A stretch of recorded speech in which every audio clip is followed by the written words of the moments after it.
And welcome back, my fellow fiends, to Let's Play Shin Megami Tensei Nocturne. Now, in between this video and the last, I did some off-screen preparations. You may or may not have watched the bonus video, where I did the Hell's Vault, or, well, just demonstrated the Hell's Vault Warp Tunnel minigame, where I spent some time there farming up some money. I made some purchases, and did some fusing in order to get a team ready. One thing I want to note is that I got Debilitate and Makakaja onto Black Frost. I'm going to do some further fusing once I have the ability to get some good physical moves onto him to hopefully make him into a more than usable demon in the future. But the main thing that I did was fuse Rongda. Now, Rongda repels Fizz and is only weak to Elec, and that suits our purposes just fine. Fizz Repel is a very good resistance, but the main thing she has is innate Debilitate. She is hands down the easiest way to get access to that skill. On top of that, I fused Prominence and Medea Rahan onto her for some more supporting options. However, looking over my notes, Daisojo is going to be a bit of a necessary evil for the fight that we're going to get into, for reasons that I will cover shortly. I did want to actually use Black Frost, but again, I reviewed my notes and like, oh, he's not going to work. We also got Wukong on the team for some buff support, though he will be able to throw out some attacks once the opportunity presents themselves. And the Magatama I'm running is Iomonte, since I want immunity to mind ailments. I would kind of wish for ailment immunity in general, but that just simply is not an option the Demi-Fiend has without excessive skill learning, so that's just something we gotta roll with. I like to be immune to mind, simply because those are the most dangerous ailments that you can potentially have thrown your way. In general, I guess there's also stuff like petrification, but that's kind of rare, so I'm never too overly concerned about that. And besides, having death resistance makes you immune to that. We've got one more treasure before we get on the fancy golden elevator, a Soma Droplet. I will never say no to those. And thankfully we managed to actually get to this thing without getting harassed by the demons on the way. Granted, I forget how far we have to walk once exiting from this thing, so who knows, there may be a chance for a cut yet. Alright, we gotta go forward a little bit.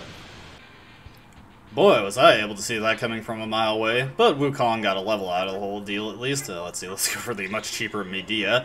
Now, if I wanted to, I could have leveled up... Oh, wrong thing. I could have leveled up Throne one more time to get access to Debilitate also, but Rongda was just more readily available, and I don't like doing any more grinding than I have to. Though, believe me, Throne will have his time in the sun, although not necessarily as himself. But we'll get there when we get there, with so many other things in this game.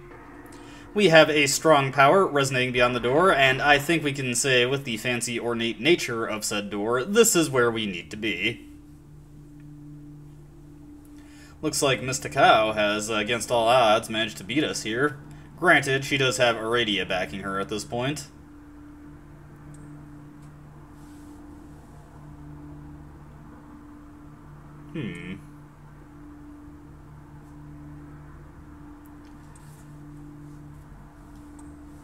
Looks like Mysticao is having her resolve broken a little bit.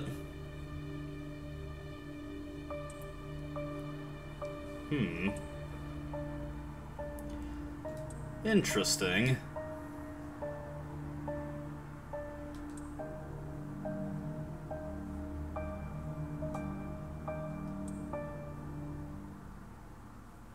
And like we've speculated so many other times, Mysticao has no reason backing her simply because she is not able to conceive one.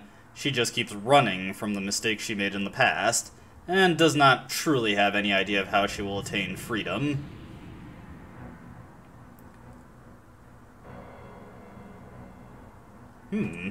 Interesting point.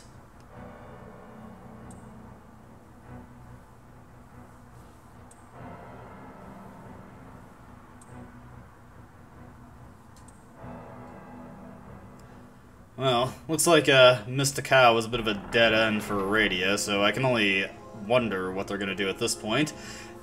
Hikawa is, of course, tapping into the vast stores of Magatsuhi that he has, and it looks like he's about to bring his god into existence.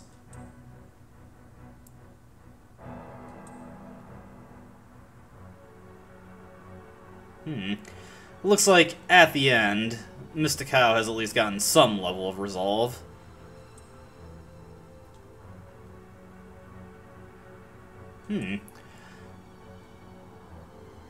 For as little help as Iridia was in actually conceiving a new reason, at least it seems to be on the side of humanity.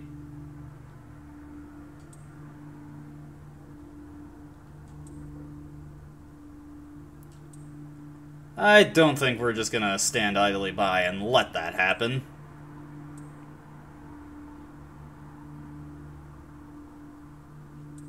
You know me, I just butt my nose into everything.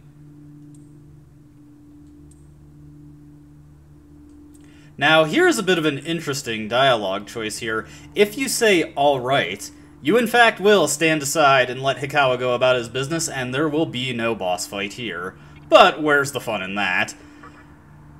Now, this does sort of push you towards Shijima, but this is a choice that is just points towards the reason. The only way to actually find yourself on the path to reason is, of course, to agree with Hikawa at the Mantra HQ building when he poses his question to you.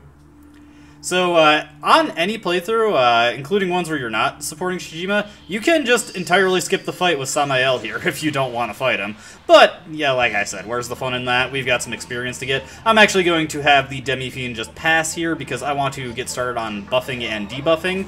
In particular, I want to make sure Rongda gets to go twice in this turn so that we can get multiple debilitates on this guy. To that end, we're just going to have Demi-Fiend pass. Obviously, Debilitate is the reason that I forewent keeping Warcry around, since Debilitate lowers everything by a stage. Pretty expensive, but we can manage the MP cost. Now, to note about Samael, he has access to Deikisha and Dekunda, but for the most part, he really only utilizes them when you get too over-enthusiastic with buffs and debuffs. I do think they are in his random AI script to pull, so that is something you have to be a little mindful of, but it's not overly concerning, really. Honestly, I kind of want to have Rongda just do normal physical attacks, save her MP for debilitates if we need to use it. Now, we learned Spiral Viper last video. We got some buffs and debuffs in. Also to note, Samael does not really have anything in the way of resistances that you really care about, aside from the ones that you'd expect from bosses. So physical or magical, that is the fine way to go. But hey, we took the effort of getting Focus, Spiral Viper, and we've been pumping up our strength. Let's see how this works out for us. Nice! Now, despite being a physical... Ooh, whoa, okay, that is something to be concerned about. Despite it being a physical attack, very amusingly, Spiral Viper is in fact I-beams. Also nice. Don't have to worry about the retaliates there. Now, this is the big attack to watch out for. God's Curse. Just randomly tags your entire party with every ailment in the game. I wanted to be immune to... man, my brain's slipping. Mind ailments. So, specifically so I wouldn't have to deal with the issues of losing control of the Demi-Fiend, since that is obviously pretty undesirable. All those Rakukajas going through is actually really annoying. We're gonna have to spend some time doing Rakundas, and Rakunda on Rongda is actually a complete throwaway skill, but kind of works out for us because, you know, I don't have to worry about maxing out his debuffs by using debilitates. Oh, jeez. At this point, actually, it would be more efficient to Deikija him, so that's what we're gonna do. We've got these Deikija rocks, may as well put them to work. As much as I'd like to have Daisojo get in on the Rakunda train, we really need to get the ailments out of the picture here, so that's what we're gonna do. Be really nice if he missed some stuff, though unfortunately, I think God's Curse cannot miss. He has not been doing anything about his lowered accuracy, so there we go. Very nice, very nice. Okay, so... Okay, Focus is already in effect, so we can just get right in with the Spiral Viper. Not going to deal as much damage, unless it crits, in which case it'll deal Mondo damage, so yes, very good. I am appreciative. We'll throw up Medea here, get a Rakunda in, and then I guess we'll just do another Focus to... keep the damage on the table for the next turn. This is not a terribly difficult fight, it just really depends on how badly you get afflicted by God's Curse when he uses it. Fortunately, he seems to be trying to roll mental ailments on the Demi-Fiend, so we don't have to worry too much about that. Right, I'm gonna do something a bit different here. Let's, instead of, what is it? Just passing and trying to get the Daisoja to clear the element, let's use a Sacred Water here. I got these, may as well put them to work. Oh, I thought that cured Charm. I guess we gotta use Discharm. Okay, never mind. We do have to do a prayer. And I'm gonna have to drain some MP off of this guy next turn. Okay, it's already in effect. I wasn't sure if items would cancel it out or not. Let's just hit him with the Spiral Viper. Not the great damage we were hoping for. Retaliate is undesirable. Oh, jeez. He just keeps nailing us with that. Alright, so let's see. Yeah, he's going for more Rakukajas here. Let's see. Wukong is panicked. I can live with that. Let's use a Deikaja Rock here. And let's see if we can't get a Tarukaja in. Yeah, he's dumbfounded. We can get a prayer in, and now I definitely have to drain some MP, which is unfortunate, but manageable. Let's get a focus going, since we have a spare turn to work with. And hopefully he rolls... Yes, okay, he's going for Megidola this turn. Hopefully we get a dodge here. Ah, no. No such luck. Megidola is reasonably accurate for a magical attack, so... can really expect it to hit more often than not. Alright, let's hit him with that Spiral Viper. Hopefully we get a crit here. If not... Okay, oh, nice! That was about the best way that turn could have went, so I'm appreciative. Get a nice diamond for our efforts, plus a good amount of money. Now, I don't plan on doing any runs of the Amala Warp Tunnel and the Hell's Vault in the relatively near future. I'm hoping I can get enough money just from encounters for the next major purchase that I want to get, although we still have one more Magatama to buy from the Collector Mannequin also, so we'll see where that sets us. Anyways, Samael, if you are prepared for God's Curse, it's not a terrible fight. I know, I'm pretty awesome. Unfortunately, that bought Hikawa the time he needed to complete his task. It's not like standing aside would have really helped us much either, as if we decided to interfere with him after trying to pull a fast one, he likely would have just had Samael swoop in anyway. But we're getting another fancy summoning sequence, and getting one of the cooler looking gods, in my opinion. Actually, out of the three is kind of probably my favorite design, although you may have noticed the silhouette there is more than a little reminiscent of the main character of Hylix. I believe his name is Wayne. I've never personally played it, but yeah, he's got that little crescent moon head. And Hikawa is one with Arimen. Not so different from Noah, really. In fact, I think Chiaki is the only one where the god just completely subsumes them and renders them a non-persona. And Hikawa has gone into full hubris at this point. I guess he's earned it. I mean, he is literally fused to a god, and it is through his own machinations that he managed to summon it.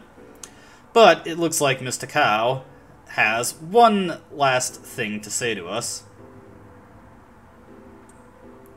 You really trusting us? Hey. Okay.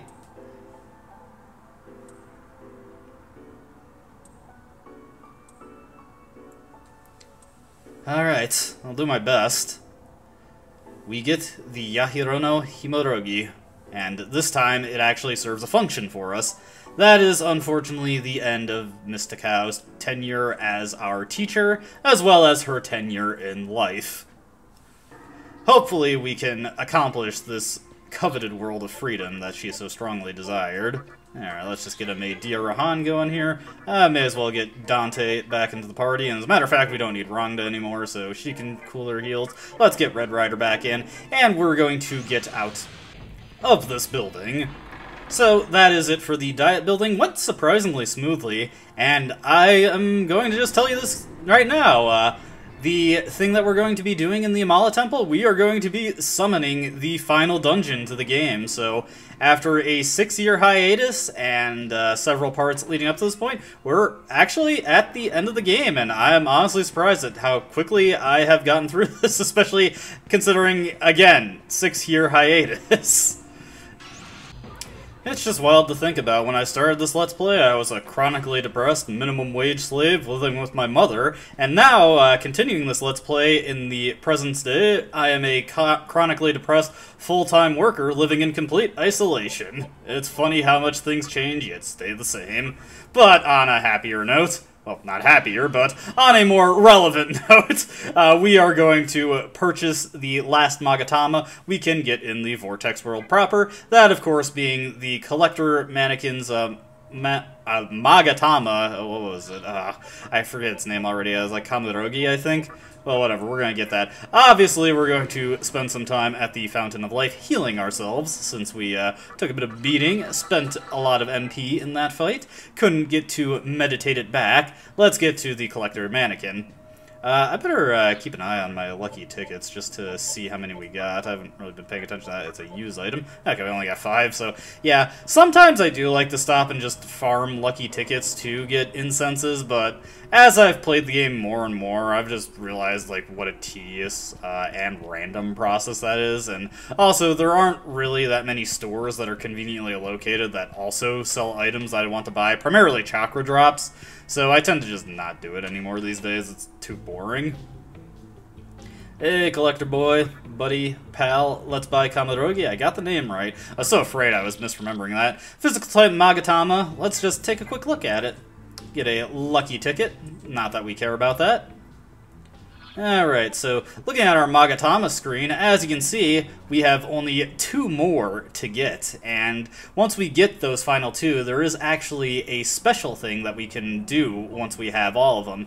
And the final 2, I can actually tell you right now what they are. One of them is called Gaia, and it is that Magatama that is located behind that special strength door way back when in the Mantra HQ basement. We're getting closer and closer to actually being able to open that. We'll definitely be able to open in the near future. The last one is actually sold in a store we do not have access to yet, and it is a whopping 450k to buy it.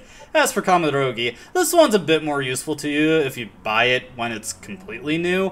It teaches some multi-targeting physical attacks. Blight is basically the upgrade to Heatwave. It's got other ones like Onikagara. I believe this is the Magatama, if it's not Vimana that does it, which I don't think it's Vimana. I believe Kamirogi teaches you Iron Claw, which is actually a really good physical skill. I think it has even better damage than Spiral Viper and a similar crit rate, but it has horrible accuracy. That said, with buffs and debuffs, that really doesn't matter that much. Now, Kamirogi itself is absolutely terrible because it makes you weak to all magic, so never, ever, ever use this for anything other than learning the skills from it. And honestly, at this point, we've gotten mostly superior, or at least equally functional skills off of other Magatama. So again, it's really only one that's worth it if you buy it at the earliest opportunity, and Vimana, of course, was just way more useful to us, teaching us a actually really good skill. Also, that was actually a bunch of Shikiojis, and I am surprised we're still in the level range to actually run into those guys. I think they're only at level 54. Yeah, that's actually kind of strange. I really don't get, like, how Estoma works sometimes in this game. Whatever. Now, Mysticao actually did give us some direction here. We need to go to the Amala Temple to utilize the, I always forget its name when it's not on screen. We have to utilize the thingy that she gave us in order to call upon the Kagatsuchi. Or ascend to it, rather. And this is going to annoy me. Let's look at our key items and actually get it. I am so sorry that I keep, let's see, is the Himirogi, it's not showing us the first name. I think it's the Yahiro Himirogi. Oh god. Yeah, whatever. Let's just get on it. It's not worth dwelling on. Apologies to anybody who is either Japanese themselves or an enthusiast of the Japanese language. I am terrible at remembering Japanese words and names. And who do we have contacting us from the Great Beyond? Why, it's the Kagatsuchi itself.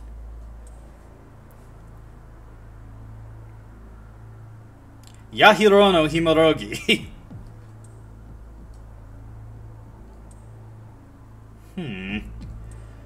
Sounds compelling. I'm interested to see what you have for us. Alright, let's do this. So, to actually summon the fabled tower that the Kagetsuchi mentioned, we have to re-enter the temple that summoned down earlier that, of course, Isamu called Noah into here, the central temple. If I ever sound like I'm stumbling over my words more than usual, it probably means I've got like a belcher hiccup coming and I'm trying desperately to stifle it. Alright, time to use the Yahiro no Himorogi. I think I finally got it right that time. We complete the central obelisk in the central temple. You know, obelisk, it actually looks pretty similar to another obelisk that we dealt with in the past.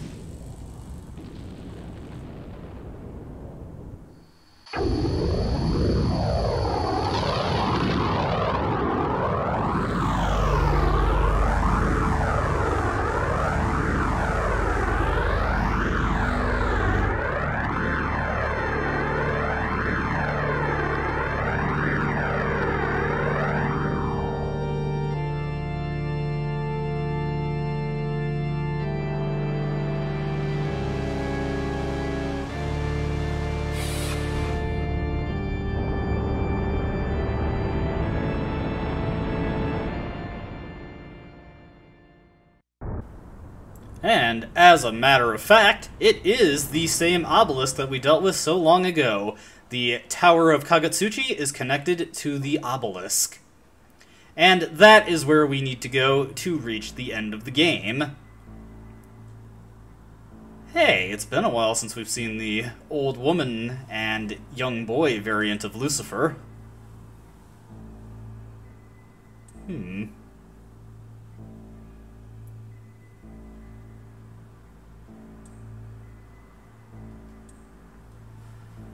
We, too, desire creation, but we plan to create a world of freedom.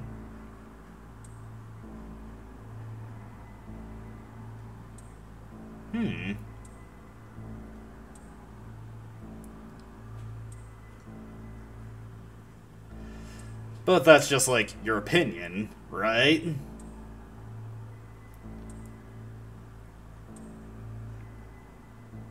Now, I know what you're thinking. What if you have already gone to the bottom of the Labyrinth of Amala? Does the text here change to reflect that? And it does.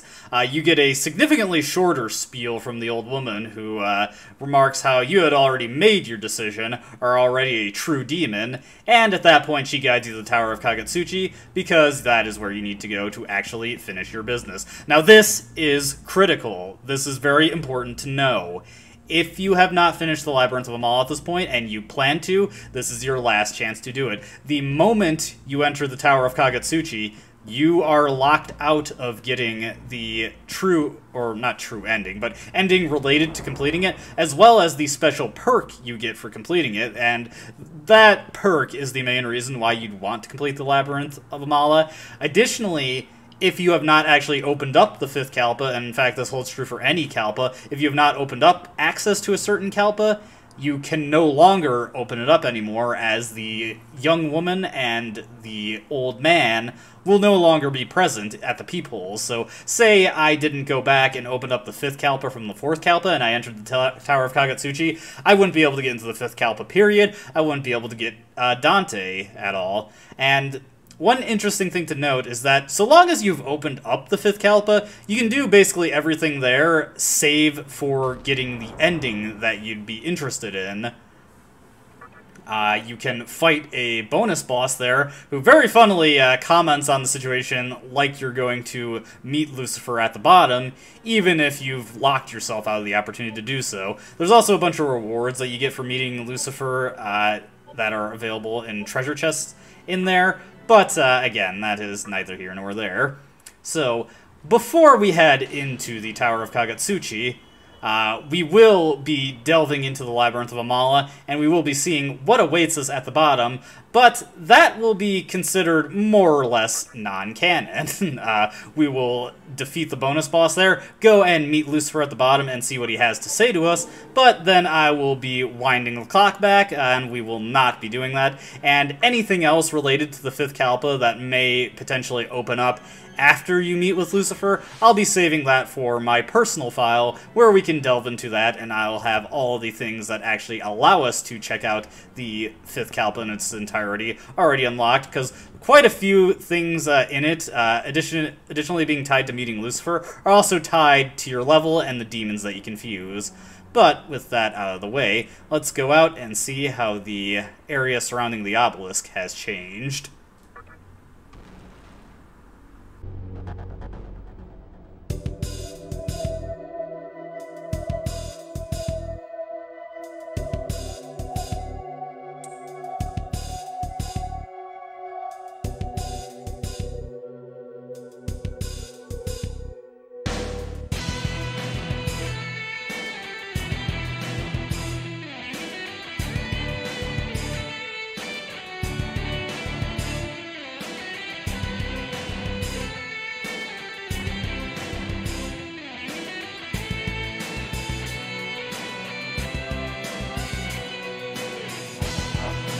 Yeah, I just wanted to let you hear a little bit of that pretty awesome overworld theme that we've got for the area surrounding the Tower of Kagatsuchi. As you can see, it has driven the obelisk into the ground, and there is a front entrance, but there's also an entrance in the back that we can take to get a little bonus. We're going to be saving both of those for later, though, and like I said, in the next video, we'll be tackling the remainder of the 5th Kalpa. Now, something else that I'd like to comment on in regards to the overworld theme here is that it's pretty easy to miss, but it is actually a hard rock remix of the original Shin Megami Tensei 1 overworld theme, the same one that was used in Puzzle Boy, but obviously it's a lot more melodic and a little bit less repetitive than the traditional theme, as well as the one featured in Puzzle Boy. I just like to comment on that, because I mentioned it to a friend who didn't believe me, then I told them to think really hard about it, and they started humming the guitar line to themselves, and then realized it right away that yes, it is indeed a remix. Just a funny little thing. That is where we're going to be calling this video. As always, I hope you enjoyed watching, and I sincerely hope to see you in the next one. Until then, goodbye.